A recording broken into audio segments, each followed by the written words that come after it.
The compassionate mediation coaching certification deals with your personal and spiritual growth, as well as giving you a new skill set and making you an expert in conflict resolution. My name is Linda Kroll. I've been an IFS therapist for over 35 years. I'm a mediator and attorney. I'm a Chopra certified teacher of meditation, yoga, and Ayurveda. I wrote the book, Compassionate Mediation, How to Add Passion to Your Marriage or Compassion to Your Divorce. And Dick Schwartz, who's the originator of IFS and a good friend of mine, gratefully said on the back of the book that it's relationship healing at its best.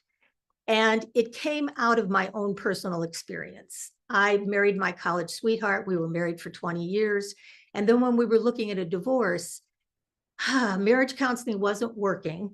And I wasn't ready to talk to a lawyer. I wasn't fully done, nor was he. So we stayed separated for 10 years. And then we finally got divorced, but it was an adversarial divorce and a costly divorce, financial, emotional, devastation. And as I sat in the courtroom next to my soon-to-be formerly beloved ex-husband, I told myself there had to be a better way. There had to be a better way for two people who once loved each other to learn how to dissolve their union in the highest good for all concerned. At the time, I was an attorney first, and then I became a mediator. I decided to merge the law and mediation, and then I met Dick Schwartz. And when he introduced me to the higher self that we all have, where we're calm, clear, compassionate, I knew that if we merge self-leadership with compassionate communication and teaching individuals and couples how to listen with empathy, that they can talk about anything. And because people came to me for both individual counseling, couples counseling, and divorce mediation, I was never sure why they were coming to me. I asked them. And often, either they didn't know. If there were couples, they both might have had the same agenda, but one might have wanted to stay, the other one wanted to leave. Compassionate mediation is more than marriage counseling. It's more than divorce counseling. It's more than discernment counseling. It's a combination, but it takes it even further because it promotes emotional and spiritual healing along with legal and financial information. And sometimes when two people come to see me and they both want a divorce, but they both learn what they have brought to the situation, what changes they can make in the situation, how they can be more self-led, they can create a new relationship together. So in marriage counseling, sometimes the clients and sometimes the therapists feel like you failed if you do marriage counseling and then someone's thinking about a divorce or leaving or a separation. And that means you either refer them out too quickly, you get lack of confidence that you're not going to be able to create the outcome that you think is right. Maybe you refer them out to a mediator, refer them out to an attorney, and separation or divorce as an expertise that you don't have. My goal is to give you that expertise. Not only give you the expertise, but give you all the information. Because when people are courageous enough to talk about an ending, they can also create a new beginning. And they can talk about with you their parenting styles, their sex life, finances, because I give you the handouts, the templates, the scripts, the manuals for leading all these discussions. Marriage counseling has presumed that both people are committed to the marriage, but you can be in a marriage and have a part of you that's thought about leaving.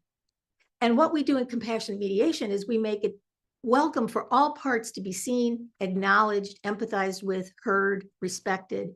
And we do that in a way that gives people the space to understand themselves better and to understand their partners better.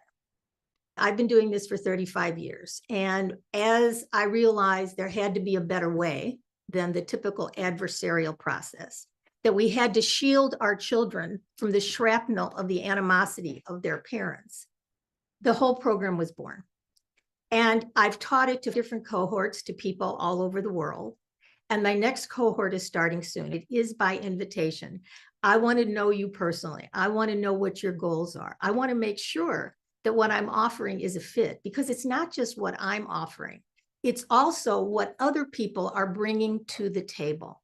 And because I care so much about bringing similar heart-centered, spiritually aware, evolving, highly intelligent, and accomplished women together. It is a personal group.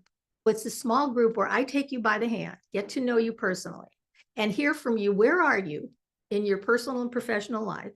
Where would you like to be in 3 months, 6 months, in a year? And how can I help you get there? What do you need? What would be helpful? So in marriage counseling, you're headed towards putting a Band-Aid on your wounds of your marriage. I often tell people that come to me, even if they're both committed to marriage counseling and neither one has thought of divorce, to think that their first marriage is over. It's not about fixing it. It's about creating something new based on who they both are now and what they want and need. And do we have to process some of the pain from the past? Yes, but we don't have to keep dredging it up into the present and projecting it into the future. It's a new beginning with a new way to communicate. You learn how to integrate these into your practice. I don't care if you do everything the way I suggested. It's just a template. Everything I give you is a template for something that you can take forward. I've taught hundreds of other professionals, and I would love to share it with you. Anything that you need logistically is there on the Compassionate Communication Academy for you to go back to. But the live sessions are truly transformational.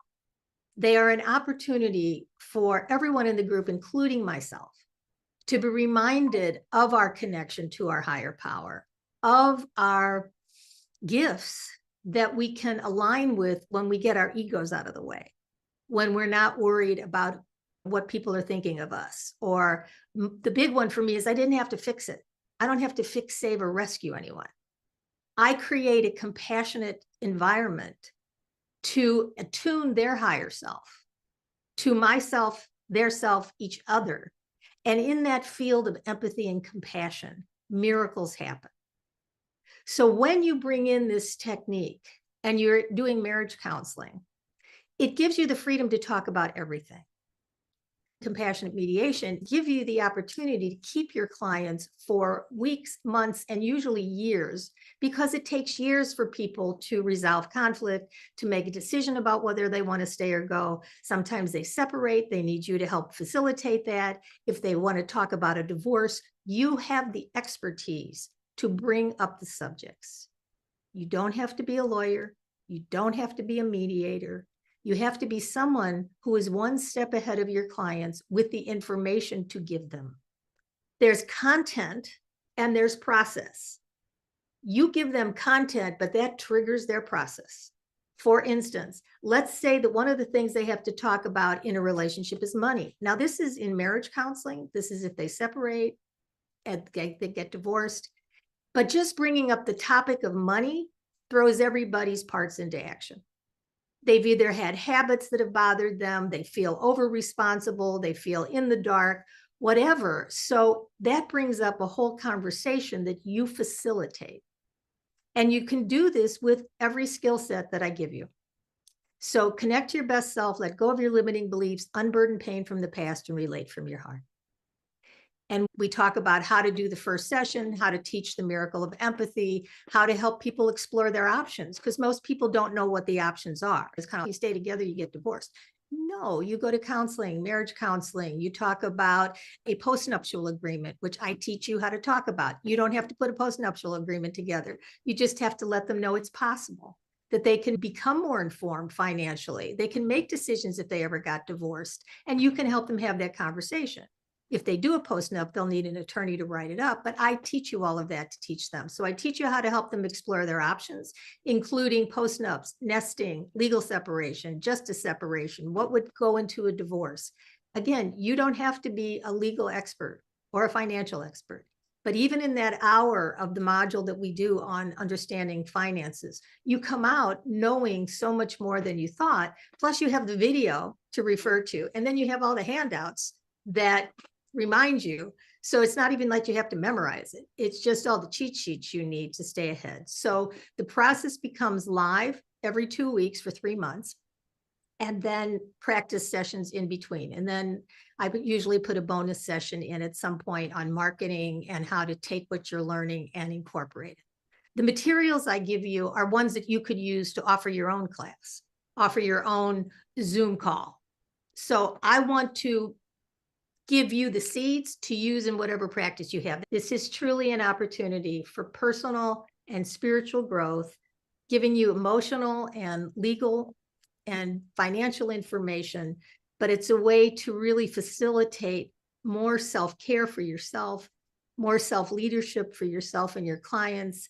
I've done it for a long time. I've put it all together, and I like to say it's like having your own personal therapist, mediator, attorney, and spiritual coach in your back pocket, because that's what we'll have going for the time we're together and then beyond.